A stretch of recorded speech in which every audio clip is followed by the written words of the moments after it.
لو تقدر تخلص قبل الثمانية بشوية.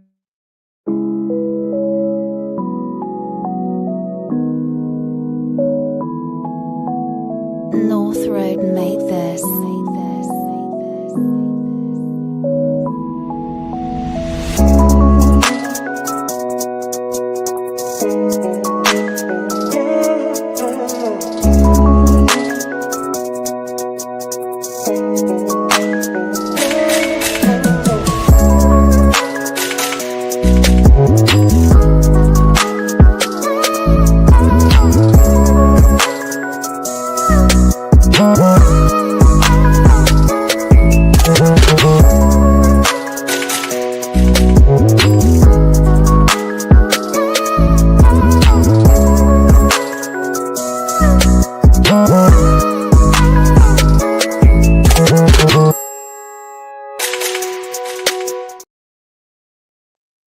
Bismillahirrahmanirrahim. What's popping, guys? Welcome to ZeerTalks and welcome to another edition of Tactical Majlis Pod.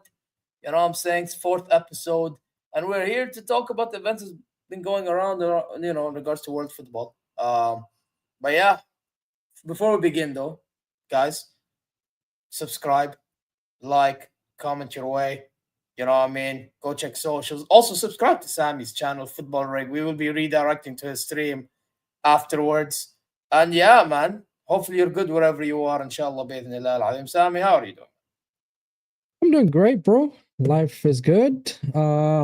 It's international break, so like we said before, it's time for us to, you know, have a break, enjoy with the family, with friends. Just played football yesterday. It was good. But I can't feel my legs, but yeah, man, everything is okay.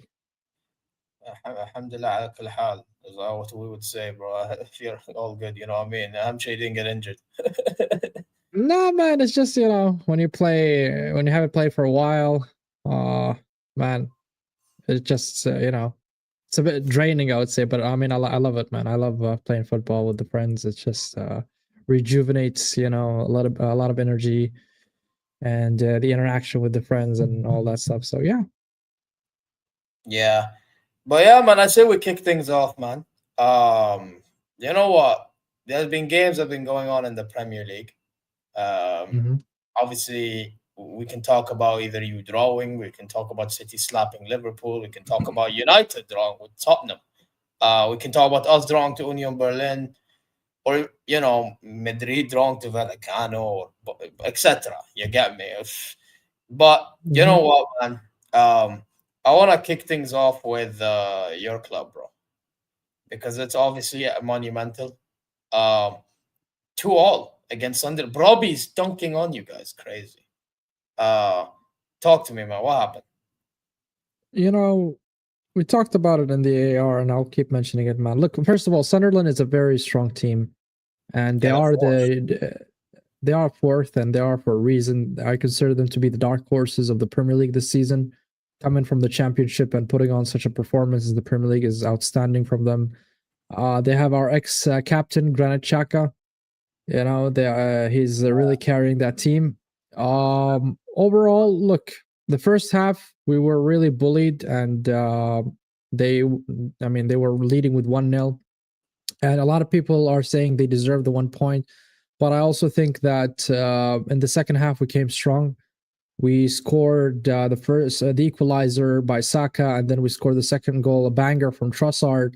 But for me, from that point onward, the blame should be shifted towards Arteta, because, you know, you could have you know, stayed with that lead and got away with a stinky 2 win, but you chose wrongly in terms of formation, player selection. You didn't really substitute the players. You had 4 or 5 substitutions you could have done, but you'd done only 1. Where, on the other hand, Sunderland had 4 subs, and you didn't introduce fresh legs on the pitch. And most importantly, those same players, the 11 players that they already played like 3 matches in 1 week. So you could see the fatigue, you know, creeping in. And you see the shift in momentum. You can see the possession is lost. So I think Arteta should have done better to keep that lead and get away with the 3 points. But unfortunately, they scored in the dying minutes, minute 93, I think. And it was, devastating for me. I mean, for all Arsenal fans, I think we wanted to end up before the international break with a win, but unfortunately, we drew. And if I'm being honest with myself, I think Sunderland really deserved it. They played very well.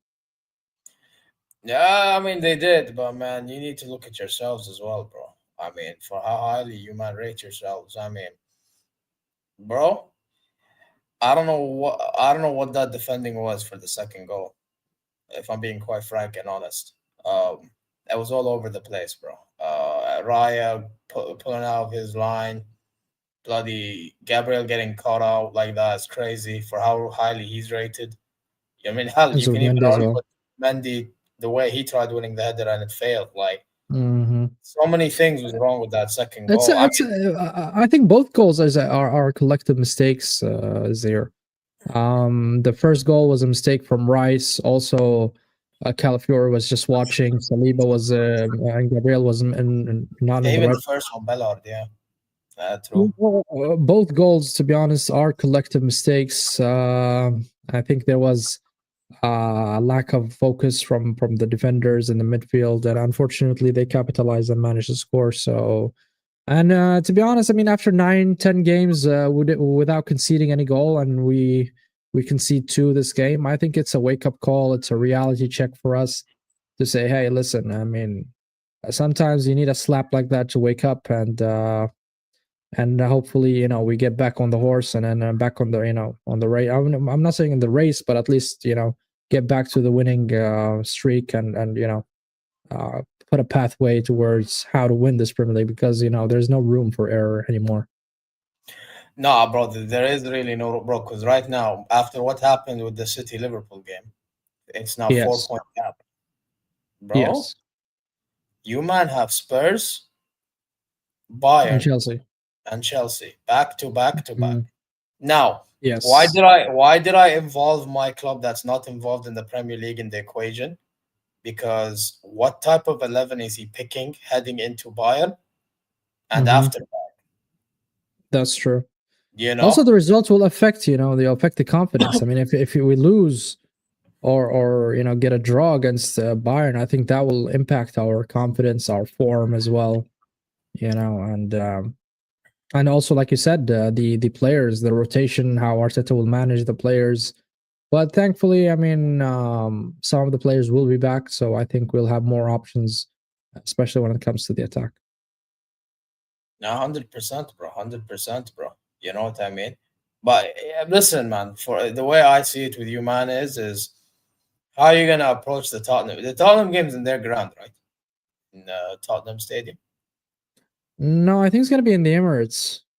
I thought it was in Tottenham Stadium. No, I think, let me confirm it, but I think Bayern and Spurs. Yeah, Bayern obviously. But no, also Spurs is going to be in Emirates. Chelsea is going to be in Stamford Bridge. Mm-hmm. Ah, okay. Okay, yeah, okay, makes sense. Because I thought it was at their stadium. Okay, if it's in the Emirates, and you should be okay. Yeah, you should. Regardless, be okay. even if it's in Tottenham Hotspur Stadium, I think we're still going to win it. I have confidence we're going to win against Spurs. Bayern is going to be a tricky one, and Chelsea is going to be really depending on what Chelsea shows up. Yeah, but I mean, you know what? Yeah, true. I mean, even though Chelsea have a shaky back now, on their day they'll give you something. They'll give you a little bit. Like Chelsea's one of them teams in a big game. That's why, by the way, when they play Barcelona in the same week, because I think they play Barcelona. Do they play Barcelona as well? They do. I haven't checked. Let me check. Yes, I think they do. I think they play Barcelona, by the way. When we play each other, they play Barcelona the following or the day before. Yeah, that's true. Yeah, so both of you are going to be heading to each other after a grueling Champions League game. True. So when you get to Chelsea, like, I mean, really nobody can make an excuse for an L because both went through grueling games in the Champions League. You know what I mean? Like, I'm saying this from right now. But My thing with you guys, because I don't know who Chelsea played before they play Barca, but with you, man, you play Spurs. Like, Spurs is still a big game. It's North London derby at the end of the day. You know what I mean? Like, it's a matter of who's gonna play. Like, because who would you say are the most important players in your team this season? I would say the defense, the pair. I mean, Saliba and Gabriel. Rice have been outstanding so far. Timber, Mr. Consistent. He's been putting really good performances. I mean, Saka is always a key player. And in the Sunderland game, we felt the missing of Gyökeres, to be honest, because Marino is not on the levels. To be fair, I mean, he has some good moments, good games, but I'm gonna say he can score in some. By the way, I was the biggest doubter last even without scoring, the performances he puts and the effort he puts is much more higher than and higher level than Marino. Because I'll be honest, Marino, as much as Marino, by the way. Marino is a good finisher, nobody's taking that away from him. He's one of the top finishers in the club. And with his header or with his feet, I think he is brilliant a finisher. But when it comes to positioning, when it comes to attacking and making those runs, Gyökeres is miles better. And and what I don't like about Marino is he drops deep, like really deep. Sometimes I feel like he forgets that he's a striker and he's playing as a CM or a DM. His original position has always been. I understand that is his position, but if the instruction is for you to play as a striker, then play as a striker, man. You know what I mean? Yeah, sometimes you have to drop deep to create spaces and all that stuff, but you're doing it too often, and you're leaving your position empty, and there's nobody occupying that central forward area, and who's gonna make the runs if you are the one who's receiving the ball deep? I mean, well, it's not me saying he's better than Gyökeres. Oh, bro, no. But there's a reason why he signed Gyökeres to begin with. But at the end of the day, and by the way, I'm letting everybody know. Last season, I was the biggest doubter of Marino being up top. Yeah, anyone that knows me will know I was the biggest doubter. But I have to be real, man. This brother is absolutely finding a way to score. You know what I mean? So yeah, alaikum assalam wa rahmatullahi wa barakatuh, habibi. Shkhabarak. Yeah, by the way, هو سعودي كمان. But anyway, But anyway, yeah, listen. About this comment from Abdullah, I was hearing people say that Arsenal were going to break the Premier League points record. I don't think anybody was saying that. I think the record that Arsenal are was aiming towards breaking is the Chelsea record with 15 goals conceded the whole league. I mean, that's the record that Arsenal were aiming because of the solidity of the defense. Nobody said Arsenal was gonna get 100 points or breaking records in terms of numbers. I've never heard any single Arsenal fan. I don't know where you heard it, Abdullah, but for me as an Arsenal fan, I think I think he hears the from record people he knows or something. I mean, he lives in England. Maybe, but from the social media, and Arsenal content creators, I never heard anybody saying anything about points and records. But the only thing I heard is clean sheet record. That's exactly. That's the one I was mentioning, which is the Chelsea record. Chelsea had, I think in 05, 06, they had only 15 goals scored, conceded the whole season. So that was the record that Arsenal fans were buzzing about, and because of our defense, Yeah. No, I'll be honest. The only thing I heard was the record that Chelsea hold at the moment, which is the clean sheet and the amount of goals conceded won. Other than that, I've not really heard a record. And the reason why I know is because they were comparing that record that Arsenal currently have in the league before the Sunderland game to our winning record, which obviously now became a draw this weekend, which I might talk about a bit in the end. But we lost also a game and we drew another game. We drew against City. No, but you had the clean sheet record. Yeah, yes. October we didn't concede. But you know how these people move on social media or these media outlets move. They want to try to compare something. So they compared our attack to your defense, I think, into our clash later on this month. Yeah, it's just one of those. But yeah, man. Listen, with Arsenal for me, bro. Listen, I don't know how you feel about Gyökeres so far this season, but it's kind of clear that you're missing a goal scorer. And then another thing for me, I've been hearing a lot of talk about Bukayo Saka, by the way. Now, I know he scored against Sunderland, but I've been hearing that he's not been providing as much impact as as a lot of fans would have liked. I wanted to gather what your thoughts are on that. I'll be honest, I had this debate even with Ash, and I told him, this is one of the uncomfortable conversation that we have as a fan base is, as much as we love we love Saka, and we rate him, highly. I think this season he didn't really perform that well, and then he told me about Madueke and why we were, cheering up for him in certain games. And I told him, listen, if for Saka, I put him in a pedestal or on a level that I'm saying Saka is here. So the bar for Saka is quite high. The expectation from him is high compared to Madueke, for instance. Nobody rates, when he came, Madueke, nobody rated him. So when he's putting a good performance, I'm saying that's good for Madueke level. But for Saka levels, the performances and the output that he used to bring for Arsenal, there is a slight dip. And as much as I love the player, I love Saka, I'm not gonna give him the stick, but I want him to get back to the levels that we've seen from him, and we know that he can deliver. It's not something we haven't seen in Saka. It's not a potential. It's something we've seen. Saka is a player who can carry the team. He can lead an assist. I also predicted him to be the highest assist in this season, and he can score goals. He can give you at least a close to 20, maybe 15, between 15 and 20 goals per season. So and also he is our second captain after Odegaard for a reason. The guy does have the character or leadership character in him. And he was carrying Arsenal long before when he was still even young. So that's why for us as Arsenal fans, we would not really admit it. But in terms of form, I think he a little bit dipped this season. But I hope it's just a blip and he can get back on the horse, I would say. I agree with Bassam and Abdullah in the chat. It should be on Arteta. Because, by the way, last season, Saka, I can tell when he was playing, he didn't really listen fully to what Arteta wanted him to do.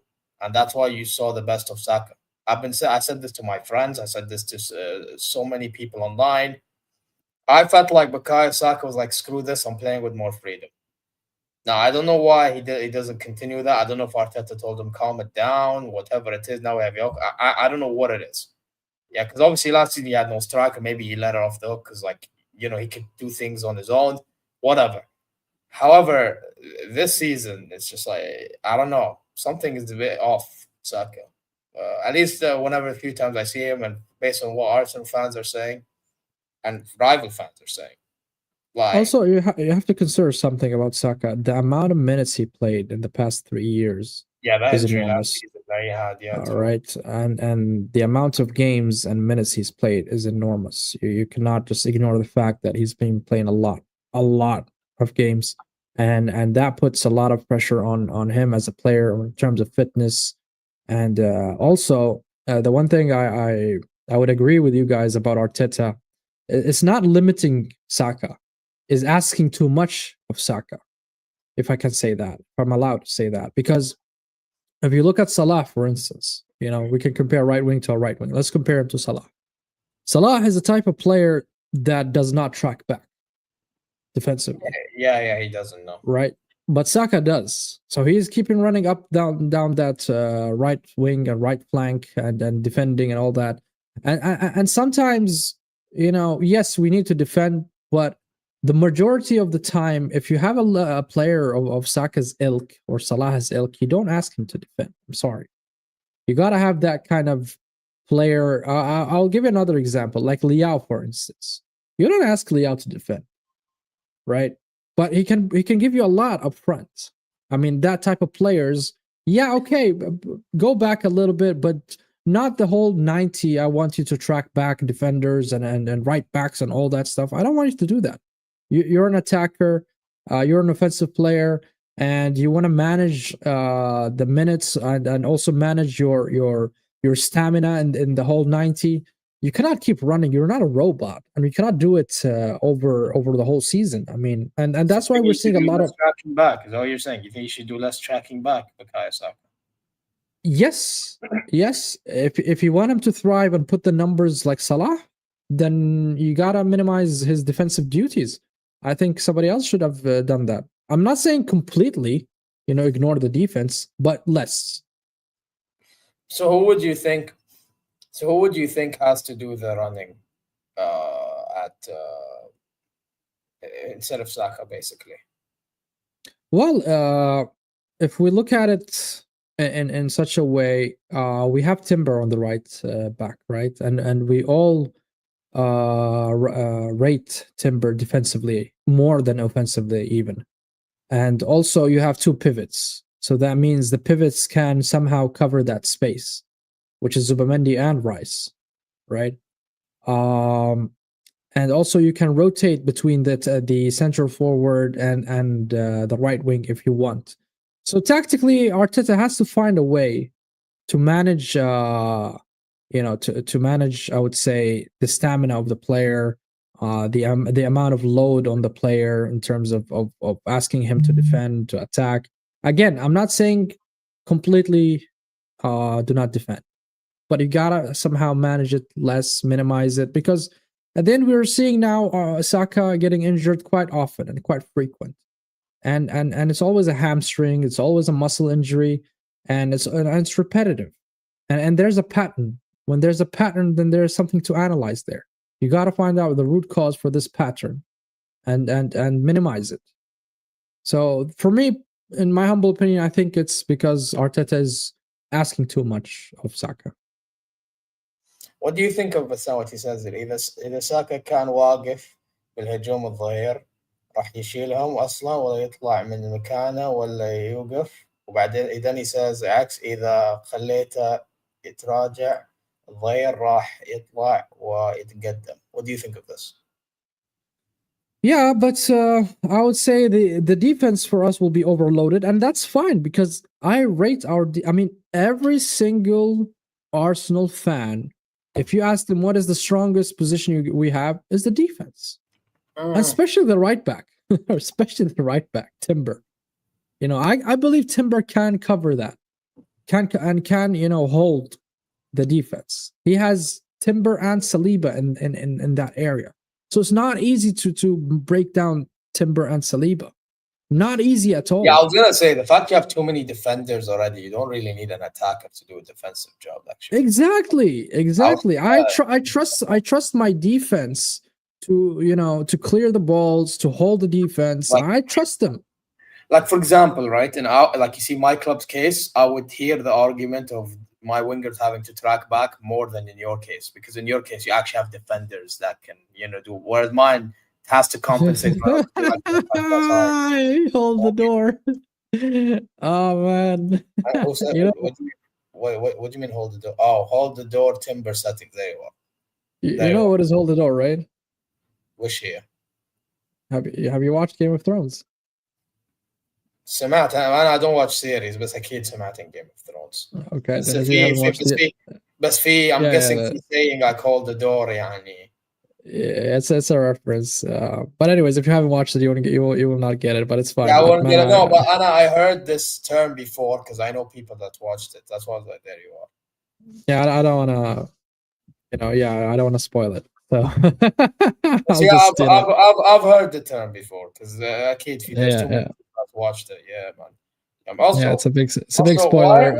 Why is this brother asking for validation? I thought you're big Arsenal. You're one of the bigger clubs in the world. Why do you want me to speak to you, brother? You fraud. You see this fraud thinking he's all it, bro. Yeah. If we beat you, I want you to be sure you're in the chat, please. I beg, be in the chat. Yeah. Like, there's a reason why I can't really cook Sammy as much, even though Sammy did say that that'll be our first loss. But I mean, he doesn't chat as much shit as you. So we are the greatest football club. See, look at this guy. Look at this guy. Calm down, bro. Calm down. I mean, I love my club, but Oh, see, I cannot. corruption. I Man cannot. said kid. It's very cheap coming from a kid that's literally hiding behind an Arsenal logo. Fantastic stuff. Word to one of the content creators in this space that supports Arsenal Football Club. Calma, tranquila. Vamos. Yeah, relax. And slap the like and subscribe while you're at it. Thank you very much. Anyway, I say we move on, bro. Yeah, bro. And Just, we move on to revive the frustration. Thank you very much, Zeer. Oh, there you are. But anyway, let's talk about a fraudulent raw chicken club that decided to lose to the Sharks 3-0. I see you're drinking your lovely water. Yes. Happy that these Reds Stay hydrated. Yeah, stay hydrated. Yeah, clearly Liverpool need to stay hydrated the way they play football, bro. But anyway, do you want to talk about how shit they are? Shocking performance from Liverpool. To be honest, I never expected City, and especially this City this season, to smash them and annihilate them in that manner. To be honest, and they did not put anything, on the table. Liverpool basically they just accepted the bully, and they got smacked. They got smacked, bro. And even though they missed a penalty, big up Hano. They missed a penalty, and for me, they even stayed calm. It's not like it really rattled them or they got dispossessioned or anything like that. They just stayed calm, and Haaland scored anyways. And Doku cooked the hellen living out of that guy Bradley, man. He made him eat. As well. Don't let him He made him eat the grass, bro. What you talking about? And before Doku, I mean, he used to put a lot of, dribbles like that, but never with a I would say an outcome or an output or a result or leading to something. But now, the amount of assists he has this season and the amount of goals that he's putting for City, it's scary. It's scary. I used to say that City is a one-man show, like Haaland is the main guy, and he still is the main guy. But now I'm seeing some players also stepping up, and one of them is Doku. Doku is really stepping up big time. I would put him right on top of the wingers of the league. He could be in the, I would say, in the top 11 players of the season, or player of the season, one of the players of the season, I would say, or team of the season, to be more accurate. Foden also slowly getting into shape, and imagine all of this. Now we're talking about City and how good they are and all that stuff. Imagine Rodri is still not there. I'm not gonna say I anticipated it in the summer or anything, but I anticipated it like at least from October. That Man City was gonna start cooking, bro. Like, yeah, they always start slow. They always start slow. No, I anticipated it when I was like, you know what? They still have Sherky to come back. They still have Reinders to come back. I mean, Reinders hasn't played. Reinders was yeah, I know, but if they want to integrate the brother, they. Or you mean still... clicking, like you mean Reinders to click? You mean? Like I think he'll still eventually be integrated and start clicking. That's my point. The only reason why, the thing is, right now they're playing Nico Gonzalez, who's cooking. That's the bit I didn't expect that to happen. I'll be so honest, right? And then Foden starting to cook with Cherki. So now that midfield is functioning. You have Doku functioning. Yeah, who's in the right hand? So they play Mateus Nunes, and who's the other brother on the right? Nico. No. Who's playing right wing for them? Right wing. I think it was Bernardo Silva, if I'm not mistaken. Was it Savinho? Oh no, Bernardo Silva. Yes. Bernardo Silva was playing. Silva. Savinho came later on. Yeah. No, you are correct. Yes, Bernardo Silva did start that game. Yes, you are correct. Yeah. Shukran. Yeah. It was Bernardo Silva. Yeah. He started. Like, But the point is, Pep can still play around with that. He can still play around with that stuff. You know what I mean? He can play Savio on the right. He can still integrate Reinders into the team eventually. You know what I mean? It's just a matter of starting from somewhere. So, whatever. You know what I mean? So yeah, man, it is what it is. There's no way this brother actually was. You know what? Fair enough. But to call me kid is actually cheap when you literally had that Arsenal thing for a long time, and now when I say something, now you want to act like you're a macho man. Okay, brother. Yeah, your club is still ass. Hold that, bro. Anyway, back to the clubs that actually have won Premier League titles. In the last decade or so. Listen. Fuck, I'm moving like Arsenal. Yeah, City just absolutely blitzed them, bro. And Liverpool had no answer. Now I want to ask you a question because obviously we're hearing Liverpool fans have meltdowns or drama in spaces, yada yada yada yada yada. You know what I mean? Like, my question to you is, what do you think is Liverpool's problem? Do you think it's the fact Slot's not getting the lineup properly? Do you think that he's approaching games incorrectly? Like, instead of maybe pressing, he can be a bit more defensive, counter-attacking? Or what do you think is wrong with Liverpool? I think all of the above. All what you mentions are factors that are contributing to what is happening to Liverpool. The lineup, the players. They signed like 5 players. They try to, if you remember in our first streams, we tried to say he was trying to shoehorn everybody in the starting 11. Wirtz is not playing very well. Kirkes is not on the levels of Kirkes last season. Frimpong is not being utilized properly. Isak is looking horrible this season. Ekitike is probably the only signing that we've seen from Liverpool that is putting on good performances, and especially at the beginning of the season when they had the 5 winning streak. But and also Szoboszlai, yeah, and Abdullah was right. Also Szoboszlai, his name's Abdullah, right? If I'm not mistaken. No, Bassam. No, Abdullah was a City fan. This is Bassam. But sorry. So Szoboszlai, yes, he's probably the only player that is putting consistent performances so far this season is Szoboszlai, and I would say even their defense. We didn't even touch and talk about the defense. The defense is horrible.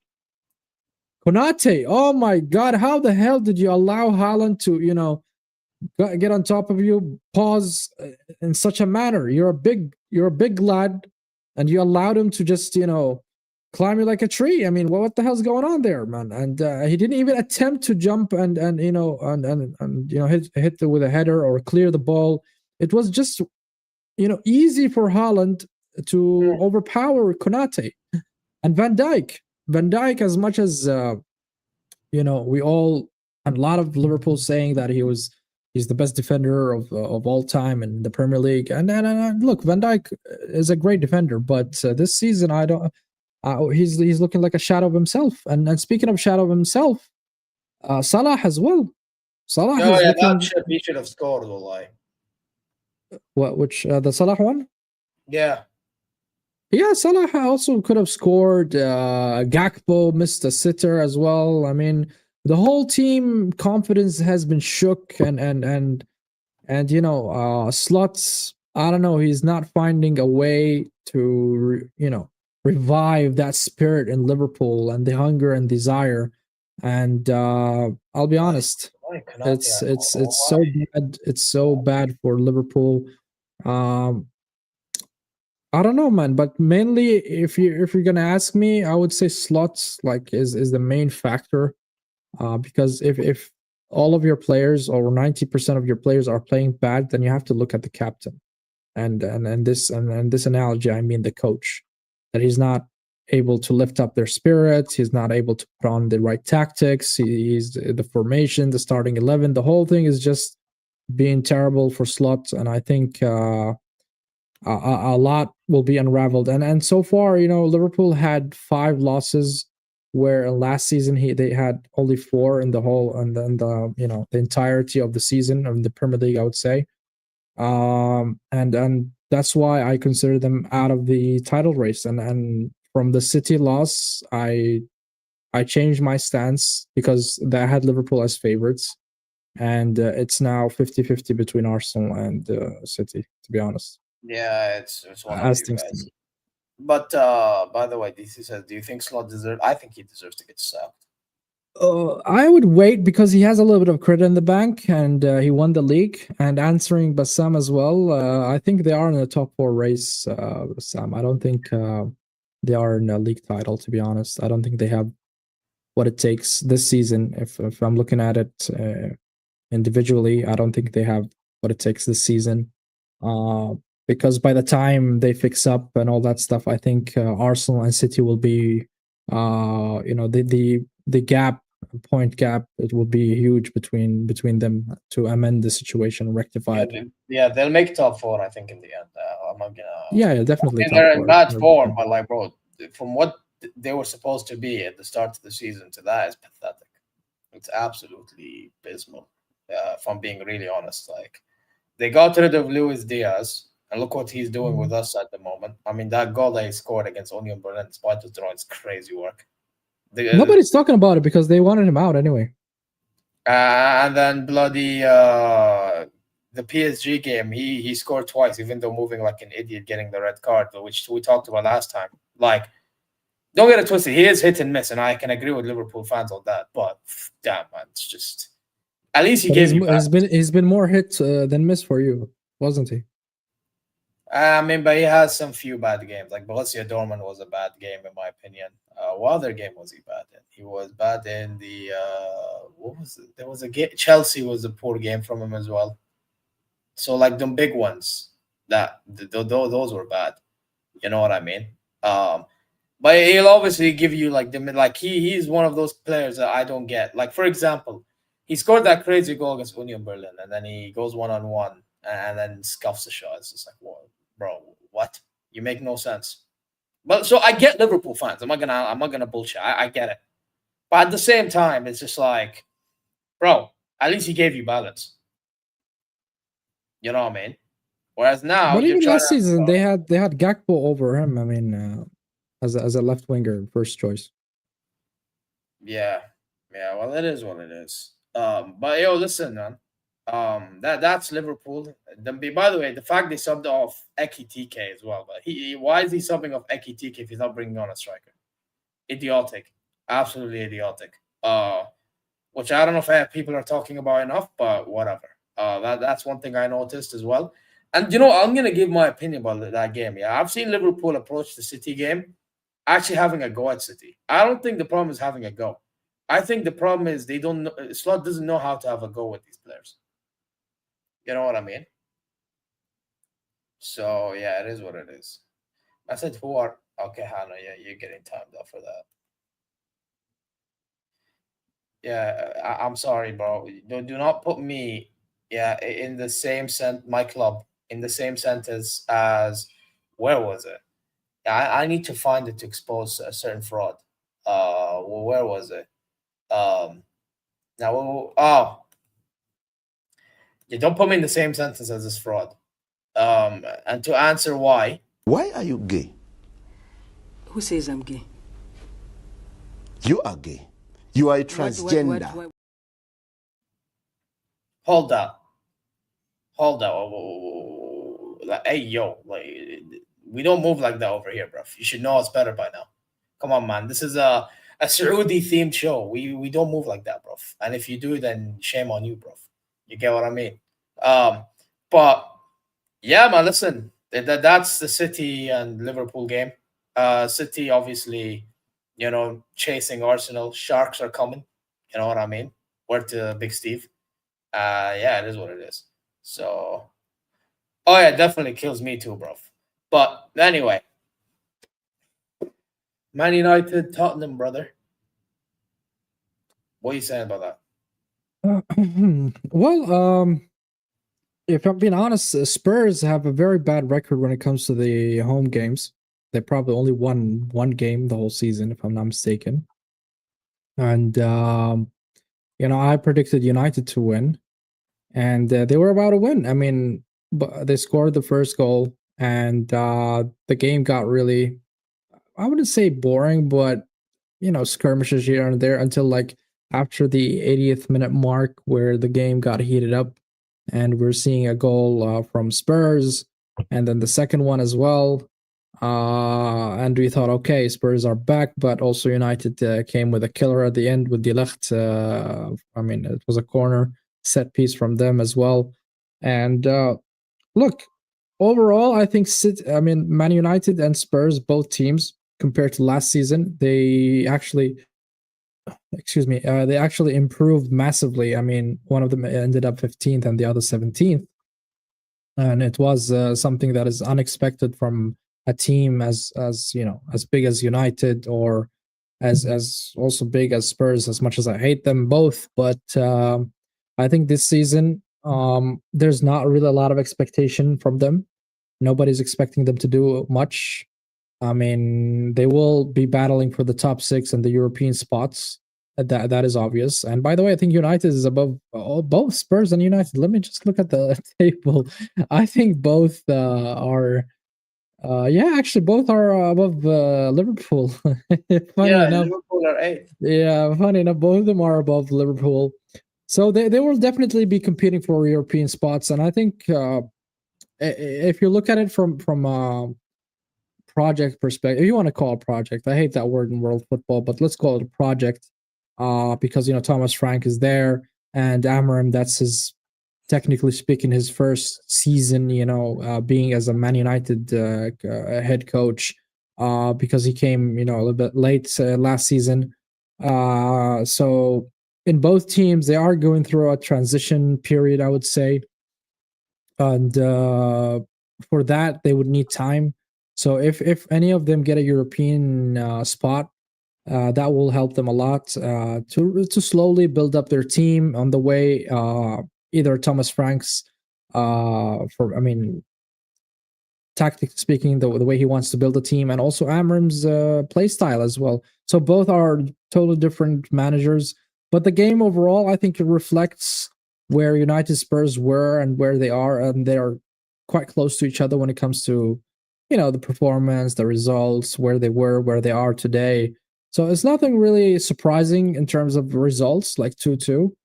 But I think United dropped the ball at the end, and they allowed Spurs to get back to. Sorry.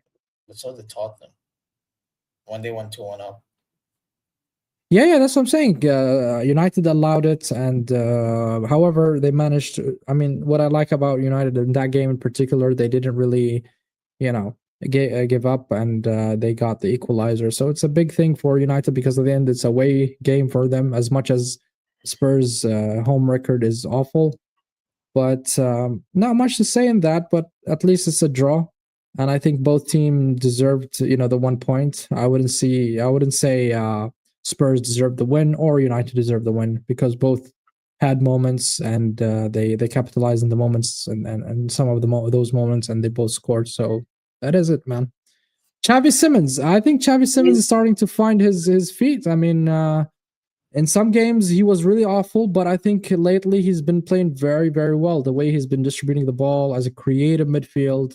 And we are seeing, the Simons that we heard about, the buzz that was surrounding Simons in last summer. Even Chelsea, Hano's Chelsea wanted Simons, and I think Simons is a good player. He's slowly adapting to. He's very passive, in my opinion, from what I've seen at Leipzig. No, but I think he's improved compared to the beginning of the season. I mean, we all was saying he's a flop, but at the end, he started putting on some good performances. You know what's the difference between him and the youngsters that's bursting onto the scene, right? That's rated as highly as he is, and let's say who's another youngster that was rated so highly. Anyway, you get the point. I feel like he's not decisive in the final third. But if you looked at the last 2 maybe games of Spurs, I think Xavi Simons was one of the best players on the pitch.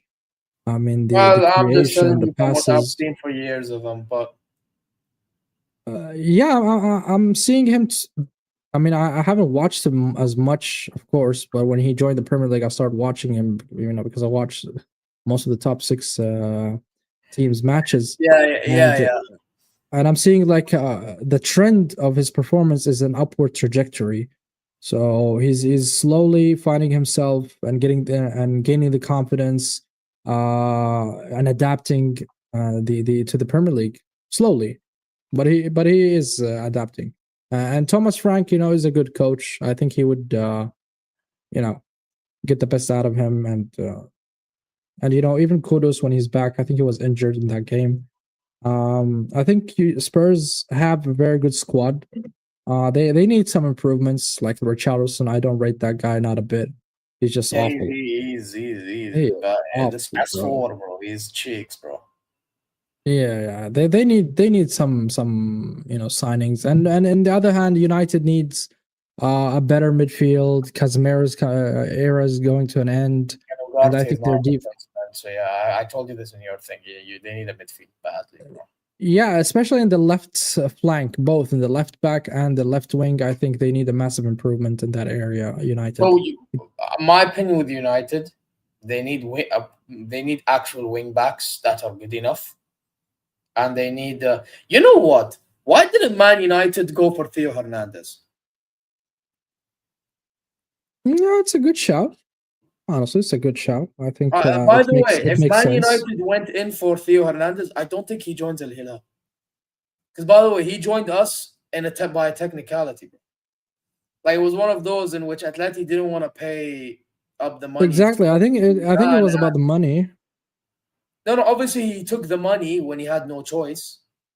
Other than it was either he stays. How much did you guys buy him for? Bro, it was like what, 35 million? No, not even 35, 25. Was it that cheap? Yes. Bro, Milan wanted to let him go. Weird, man. Maybe the salary was like 25 or 35. Yeah, bro. But the point is, something like that, bro. Realistically speaking, Man United could have easily paid the money. Easily. And then by then, you have an actual left wing back. Was he injury prone prior joining? No. But, bro, I will tell you this, though. At least under Inzaghi, he's been cooking, bro. But that's what I'm telling you. Under Amram's system, I think Theo Hernandez would have cooked Man United. Oh, yeah, that's why. But that player's awful, man. Dorgo, whatever, man. I don't like that guy, man. But come on, bro. Man. Theo Hernandez is way better than that guy. But they're playing Dalot and Dorgo. Imagine, man, they're playing Dalot and Dorgo, man. What the fuck are you watching, bro? By the way, Diego Dalot, I think he's good. But you know what the problem is? Man. No, hear me out. I've seen him for Portugal. He is good. The problem with Diego Dalot, he does not work as a wing-back system, bro. He works as a full-back. You can't be playing him in a wing-back system. And then people be like, of course he should, because he's not as... Bro, for example, at Bayern, we have Rafael Guerreiro. A lot of our fan base criticize Rafael Guerreiro. But the reality is, the brother is not a fullback. Now, a lot of our fan base are like, you know what, play him in attacking area, whether it's a 10, whether it's left wing, rather than playing him left back. You're better off having Bischoff there. Why? Because, again, these guys are wing backs, bro. Yeah? I don't rate Dalot. Go for Rafael Guerreiro. That's another shot. There you go. Rafael Guerreiro, Theo Hernandez, right there.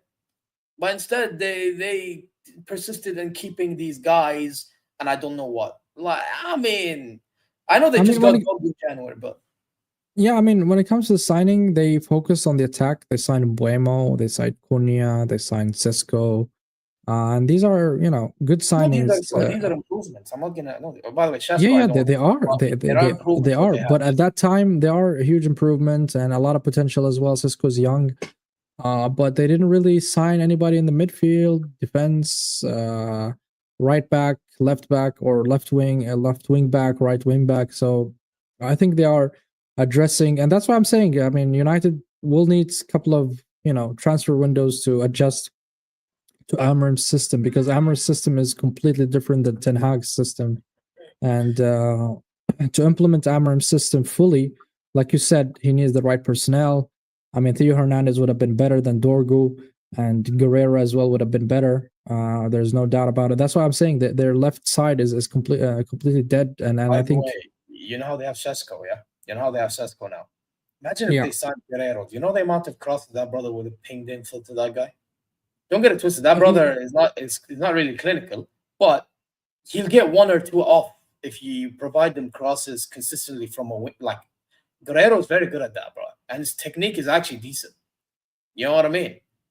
So Rafael Guerrero, I'm talking about.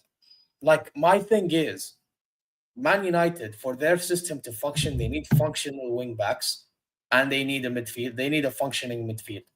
They have the defense, in my opinion. Yeah, I think the Matthias de Ligt, you know my thoughts on him. Euro is pretty good, let's not lie. And Maguire's has improved. I think that can do a job as starting 3 centre-backs in that guy's system. Yeah? The attack, we already talked about it. Cunha, Mbuemo. I'm not the biggest fan of Šeško, but they can deal with this problem in due time. Khlas, damage is done. Tamam? Yep. This Bruno guy, I'm not the biggest fan of. I'm sorry. There's a reason why I was trolling him in the summer when he was linked. Like, it is what it is. And then the midfield, okay, yes, you have Casemiro, but you need somebody that can replace the guy, and it's not Ugarte. Yes, you need youngsters a little bit. I mean, Casemiro, as much as he's good, but you need really young. And they have Mizraoui, but Mizraoui is not a wing back. Mizraoui is a full back, so he'll play like a right of the back 3 at best. But yeah, that's my point, bro. You know what I mean? So yeah, that's my thoughts. I'm not a De Ligt fan. I see him as an overrated center back. But you're saying this because of him moving clubs, but you haven't watched him play, bro. My personal opinion with De Ligt, his best time in his career was obviously Ajax, but afterwards, when he left Ajax, was us. In Juve, it wasn't that great. With us, in the first season, we played, who was it? It was Lucas Hernandez, and I think it was Upamecano, if I'm not mistaken. So we played them two, and then Lucas Hernandez got injured. So then we had to play De Ligt. We played De Ligt, and this guy tears it up from minute 1 to God knows till the end of that, till the time Tuchel joined, right? Like under Nagelsmann's reign.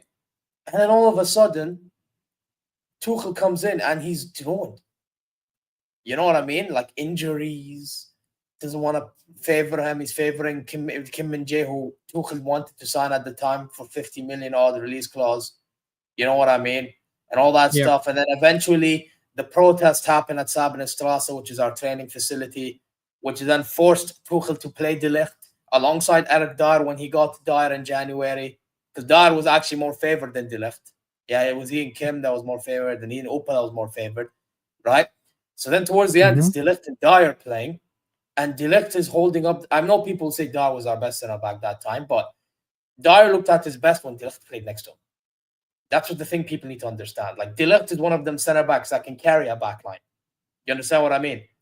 Yep. And so then when he got sold by our board, I'm like, why?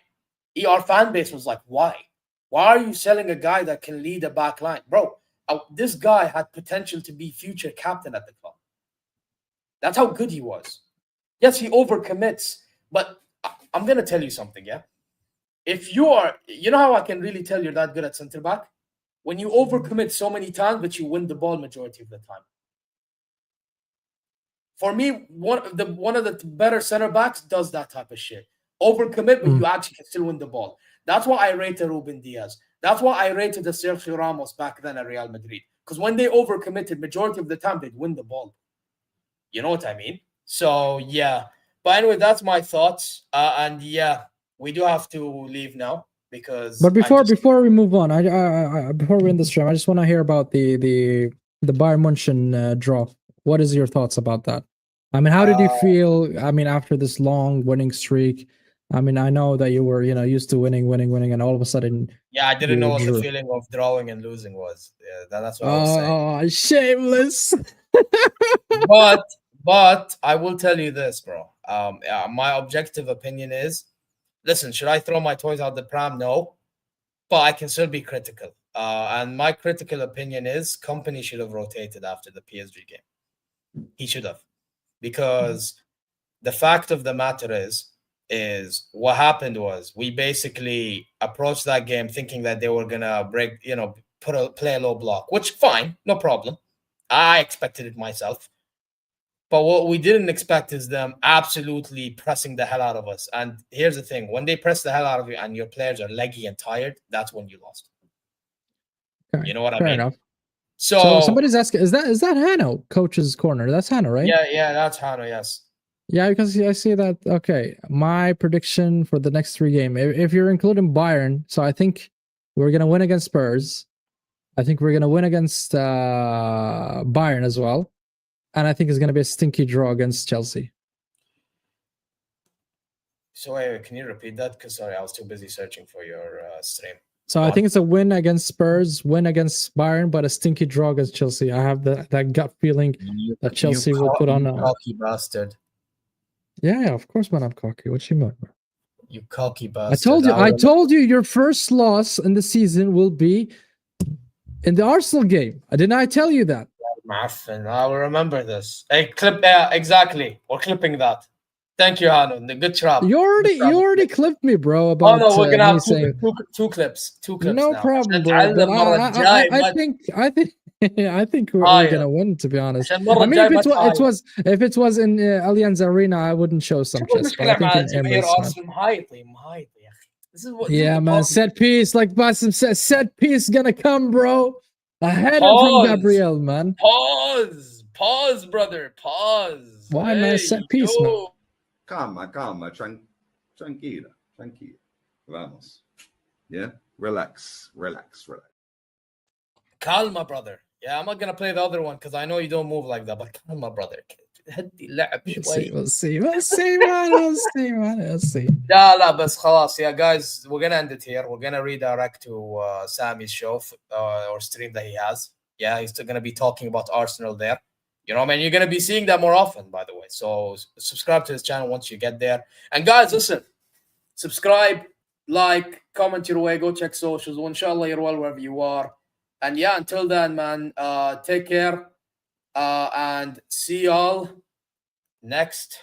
Actually, you know what? Do I still have the Sammy clip of him being arrogant? Please say I have that clip. Do I have that clip? If not, then we'll just end it as that. Actually, you know what?